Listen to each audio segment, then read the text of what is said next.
Okay, we have got the trailer of the conjuring the devil made me do it. अभी तक की conjuring series के दोनों ही part मुझे काफी पसंद आए हैं और अब इस सीरीज का हमें तीसरा पार्ट मिलने वाला है। और आज की इस वीडियो में हम इस तीसरे पार्ट का ट्रेलर का रिव्यू और ब्रेक डाउन करने वाले हैं। तो चलो अब स्टार्ट करते हैं। ट्रेलर के स्टार्ट में हमें एक सड़क पे एक लड़का चलता हुआ नजर आता है एंड उसी सड़क पे पुलिस की कार भी राउंड लगा रही होती है। तभी वो पुलिस वाला उस लड़के को देखता है एंड वो अपनी कार रोकता है और उतर के उस लड़के से पूछता है कि क्या तुम ठीक हो।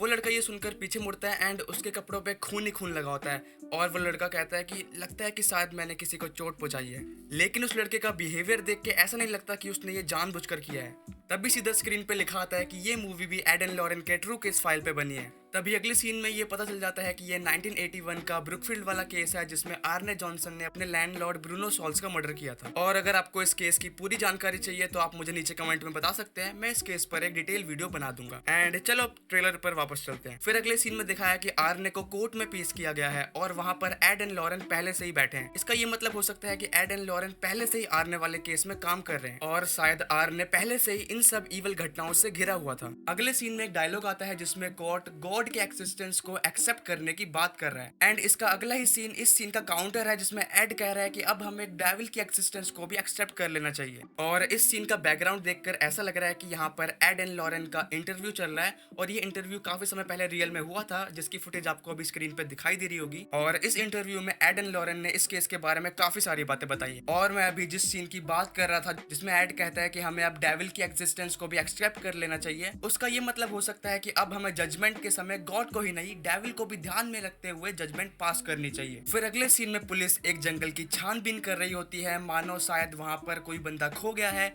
या किसी का मर्डर हुआ है या फिर आर्ने जेल से भाग गया है। और इन सीन्स में आर्ने की गर्लफ्रेंड के एडलिप्स चल रहे होते हैं जिसमें वो कह रही होती है कि उस दिन जो भी कुछ हुआ वो आर्ने ने नहीं किया था। वैसे इस बात का कोई खास मतलब नहीं है, इसका सीधा मतलब बस यही है कि वो सब इविल स्पिरिट ने किया था। और अब इस सीन में जो ये डेविल दिखाया गया है ये शायद वही है जिसने आर्ने के गर्लफ्रेंड के भाई को पोजेस किया था और वो उसे काफी टाइम से परेशान भी कर रहा था। इस सीन में एडन लॉरेन जेल में आर्ने से मिलने गए हैं, लेकिन यहाँ पे सीन कुछ इस तरीके से एडिट किए गए हैं कि ऐसा लगता है कि एडन लॉरेन यहाँ पर आर्ने की गर्लफ्रेंड से बात कर रहे हैं। लेकिन अगर आप कलर ग्रेडिंग को ध्यान से देखेंगे तो यहाँ पता चलता है कि एडन लॉरेन आर्ने से जेल में मिलने गए हैं और ये आर्ने की गर्लफ्रेंड वाला सीन यहाँ बीच में डाला गया है। वैसे ये मेरी बस कुछ एक्स्ट्रा नॉलेज थी, इस सीन से वैसे कुछ खास नहीं पता चलता, बस ऐसे ही मैं आपको यहाँ पे ज्ञान दे रहा हूँ। फिर अगले सीन में टाइमलाइन सीधा चेंज हो जाती है। अब यहाँ पर जो भी सीन चल रहे हैं ये आर्ने के खून करने से पहले के हैं। इस सीन में आर्ने की गर्लफ्रेंड एडन लॉरेन को अपने नए घर के बेसमेंट में लेके जा रही है।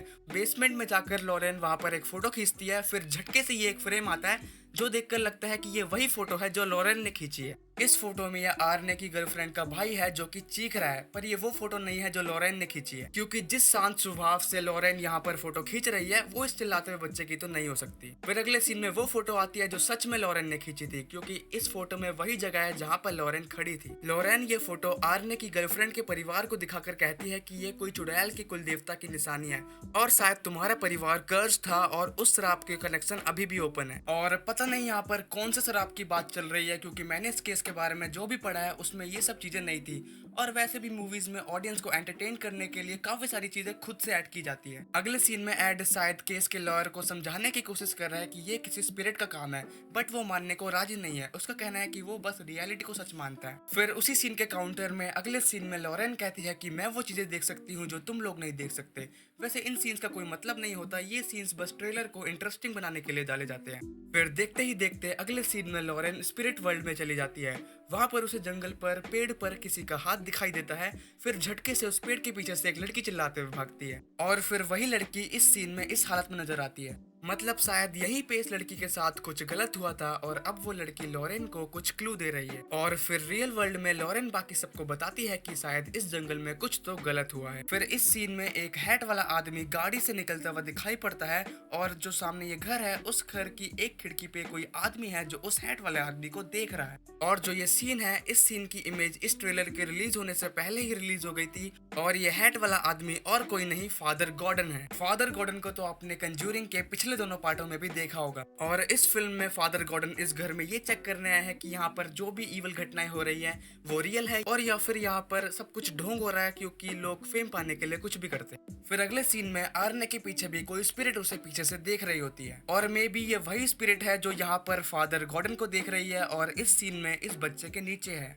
और अब इस सीन में लॉरेन स्पिरिट वर्ल्ड से वापस आ चुकी है। फिर इस सीन के बाद विच टोटेम को दोबारा से दिखाया जाता है और इस सीन में वो विच टोटेम ऐसा लग रहा है कि जैसे किसी ने उसे किसी वास में रखा था और अब उस वास के टूटने के बाद वो सबके सामने आ गया है। इसके अब दो मतलब हो सकते हैं, या तो किसी ने वो तहखाने वाला विच टोटम इस घर में दोबारा से रखा है या फिर इस घर में पहले से ही दो विच टोटम थे।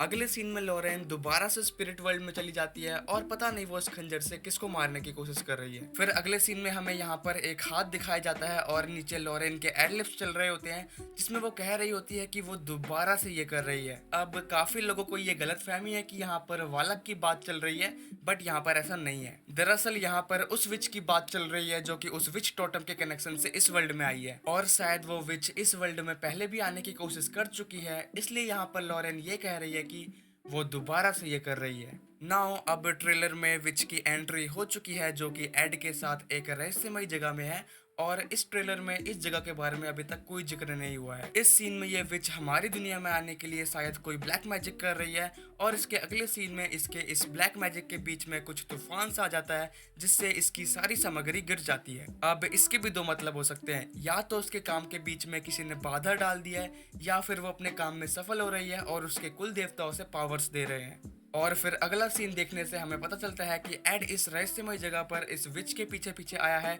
और वो उसका इस काले जादू को खराब करने की कोशिश कर रहा है। और शायद लॉरेन अभी भी उस स्पिरिट वर्ल्ड में फंसी हुई है, तभी यहाँ पर एड कह रहा है कि लॉरेन तुम्हें अब वापस आना होगा। फिर अगले सीन में यहाँ पर शायद आर्ने की गर्लफ्रेंड के भाई पर एग्जॉर्सिज्म किया जा रहा है और ये आर्ने के खून करने से पहले का सीन है। और इस सीन में पता नहीं ये आदमी कौन है जो कि फांसी देने की कोशिश कर रहा है और या फिर शायद कोई स्पिरिट उससे ये सब करवा रही है। और अगले सीन में लॉरेन भी उस रहस्यमय जगह पर पहुंच चुकी है, शायद वो एड का पीछा करते करते वहां तक पहुंची है या फिर वो स्पिरिट वर्ल्ड से ही वहां पर पहुंच गई है। इस सीन में आर्ने के पीछे एक बूढ़ा आदमी बैठा हुआ है, शायद ये वही आत्मा है जो आर्ने से वो खून करवाएगी, क्योंकि जिस तरीके से आर्ने उसे देख रहा है वो देखकर ऐसा लग रहा है कि शायद ये बूढ़ा आदमी काफी समय से उसे परेशान कर रहा है। इस सीन में एड शायद उस रहस्यमय जगह के किसी ट्रैप में फंस चुका है और वो इस हथौड़े की मदद से वहां से बाहर निकलने की कोशिश कर रहा है और या फिर वो किसी काले जादू का सामान नष्ट कर रहा है। अब इस सीन में इस हॉस्पिटल में किसी लड़की को किसी स्पिरिट ने पोजेस कर लिया है, बट पता नहीं कि ये लड़की है या लड़का क्योंकि इसके पैर तो लड़की जैसे हैं। पर जब हम इस सीन को देखते हैं, यहाँ पर एक बूढ़ा आदमी है जिसके हाथ में एक बुक है और उसी के सामने एक लड़का एक बेड पे लेटा हुआ है और उसको देख के लग रहा है कि वो यहाँ पर पोजेस है। और इस लड़की वाले सीन में भी वही बुक वाला आदमी है। और अब इस थर्ड सीन में वही लड़का हवा में है जो कि उस बेड पे था। जो ये लड़के वाला सीन है और ये लड़की वाला सीन है, दोनों ही सीन की कलर ग्रेडिंग सेम ही है, जिससे ये लग रहा है कि शायद ये दोनों सीन एक ही जगह के हैं। और अब यहाँ पर ये बताना मुश्किल है कि यहाँ पर एक लड़की पोजेस है या फिर लड़का, या तो दोनों ही यहाँ पर पोजेस हैं। अब अगर हम इस बूढ़े आदमी को ध्यान से देखें तो या तो ये कोई ऑफिसर है या तो ये कोई प्रीस्ट है। और जिस तरीके से इसने अपने हाथ में एक बाइबल की बुक पकड़ी हुई है उसको देखकर तो यही लग रहा है कि ये कोई प्रीस्ट ही है और इस समय ये इस स्पिरिट को कंट्रोल करने की कोशिश कर रहा है। और पीछे जो ये खिड़की पर लोग दिखाई दे रहे हैं, शायद ये हॉस्पिटल के स्टाफ हैं और वो इस समय कॉल करके मदद मांग रहे हैं। फिर अगले सीन में लॉरेन भागते भागते स्पिरिट वर्ल्ड में किसी खाई में गिरने वाली होती है, तभी अचानक से वो रियल वर्ल्ड में आ जाती है और एड भी उसके पीछे ही होता है। और जब लॉरेन एड को देखती है तभी अचानक से कोई स्पिरिट उसका पैर खींच लेती है। एड भी लपक कर उसे बचाने के लिए कूदता है और ट्रेलर खत्म। और इस सीन से बस मुझे इतना ही पता चला है कि ये एंडिंग का सीन नहीं है, क्योंकि एंडिंग तो उस रहस्यमयी वाली जगह पे ही होगी और उस रहस्यमयी वाली जगह पे एड एंड लॉरेन के कपड़े अलग थे और इस जगह पर कपड़े अलग हैं। तो अब ये ब्रेकडाउन यहीं पर खत्म होता है। यही सब चीजें थी जो कि मैं इस ट्रेलर से निकाल पाया।